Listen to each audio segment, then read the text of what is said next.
This thing is the Finis Tempo Trainer Pro. So it's the first of a bit of a tech review. I haven't really done many of these before. Not in terms of the swimming kit or tri kit before. I've done lots to do with drums. In fact, my day job usually looks a little bit more like this. Malachi!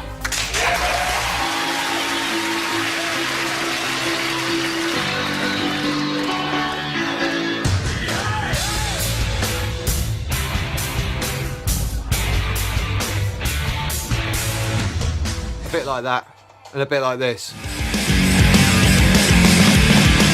Sweetness, sweetness, big heart, bury me deep. Don't hide,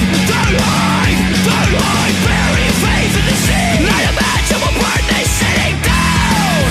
Leave nothing under. So it comes as a little surprise really that this little bit of kit is something that I'm kind of used to working with. It's really just a metronome that you can use in the water. It does say that you can use it whilst you're swimming, but also whilst you're running and when you're on the bike as well for cadence. And I'm just going to run through some of the features of this. I used it today to do my CSS test, and I have to say it's an absolutely brilliant bit of kit. Very impressed with this. As most of you will know, swimming is really quite a technical thing to do, and all those little tools that we get, the toys as we call them in the pool, are really useful. And Finis have always been really innovative in the way that they actually design some of their kits. For example, these brilliant paddles, which are still wet from earlier session today. Absolutely love those paddles. They're brilliant. You don't need to put straps on your hands because they basically will make you use the right hand position, hand entry position and pull position. If you do it wrong, it will come off your hand. So it's little ideas like that make a lot of sense to me. Rather than being able to enabling you to do things the wrong way, it'll actually make you do things the right way. And they've always had a track history of coming up with new ideas. John Mix was the first person to bring the monofin over to the US from Australia, I think it was, a long time ago now. And this idea of the Tempo Trainer has actually been around since 2001. It's had quite a few upgrades, and battery is replaceable now. They still need to work on the strap, but I'll go into some of the pros and cons about this shortly. John Mix was also the first person to develop the swimmer's snorkel, which is brilliant for working on head position and looking at breathing rhythms, and also being able to see hand entries above water, all those kind of things. So as a company, I've got a lot of time for Finis generally, and I was bought this as a Christmas present by my in-laws. So you get two things in the kit. You get the metronome, the Tempo Trainer, and you get this clip here. Now they say the clip is actually designed for you to be able to use this whilst you're out on the bike and whilst you're running, but I actually had this behind my goggle strap. So one of the things that you do have to do, I've found, is that you do have to wear a swim cap with this. It doesn't really stay on otherwise, and it's quite a quiet little sound, but obviously once it's against your head you can hear it quite clearly. There are three modes to this. Mode 1 basically will give you a bleep every time you want to be taking a stroke. So it can go from quite a small interval to quite a long interval. Basically every time your arm enters the water, you could have it so that it's either stroke, it could be right and then left hand, or you could have it so that it's just one hand entry, so every time your right or your left hand enters the water you could have a bleep, and that will just give you your cadence pacing basically, and that's mode 1. So in mode 1 you can set it to 1 stroke every second like it is here, and you can go down in increments of tenths of seconds. And here's one every 90th of a second. Mode 2 is the one that I used, and that's the one that gives you a longer interval, which enables you to pace your laps or your lengths each time. So for example, when I did the CSS test today, I worked out what my previous CSS was, and then I divided that by the amount of lengths in terms of time, and that came up to be around 23-24 seconds. Can't remember exactly which one it was. So to beat my CSS last time, I basically set my interval to 24 seconds, knowing that I wanted to get to the wall before I got to that bleep. So it sets off 3 little bleeps in quick succession, and my goal essentially was to make sure that I was off the wall before that bleep happened. And then by the end of the actual CSS test, I was well over halfway along the pool before that bleep was happening. I knew I was well ahead of my pace. And I have to admit, I think mode 2 is going to be the most useful one for me.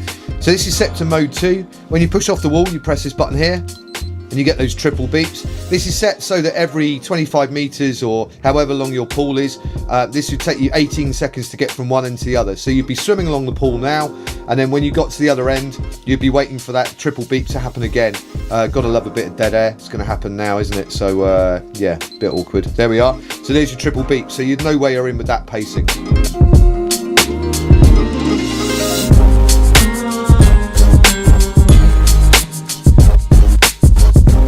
Mode 3 is very similar to mode 1 in as much as it's about your stroke cadence again rather than your lap time, but it works more like I use at work in terms of beats per minute.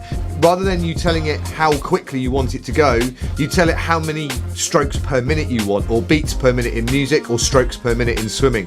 So it might be that you want to have 75 strokes per minute, or it might be that you want to have 60 strokes per minute. If it was 60 strokes per minute, you could set that in mode 3 to 60, or in mode 1 you would set that to 1 second, so you get 1 bleep every second. And then this is mode 3. So as I said earlier, it's similar to mode 1 in as much as it's about the stroke count. Previously we had it so that it was set to 1 stroke every 1 second. That's the same as this effectively, which is set to beats per minute or strokes per minute, which is what I'm used to hearing. And obviously this would be 1 every second. So modes 1 and 3, very, very similar.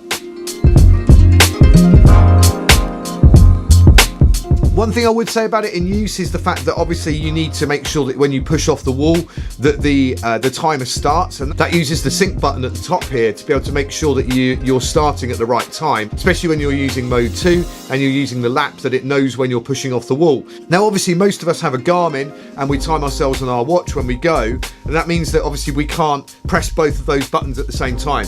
I mean, if you had 4 arms, it'd be quite useful. I think you'd be a damn sight quicker than I am if you had those 4 arms anyway, but obviously we're going to use this hand to start the clock, and it's difficult to kind of get your hand around the back.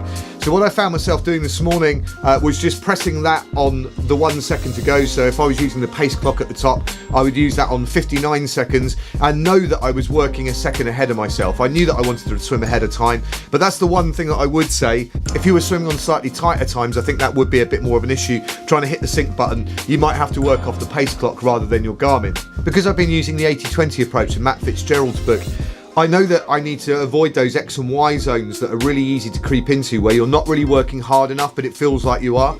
I'm going to be using this a lot to make sure that my slower paces are absolutely spot on. I'll be using the lap function a lot to make sure that I'm swimming at those slower speeds for the longer distances.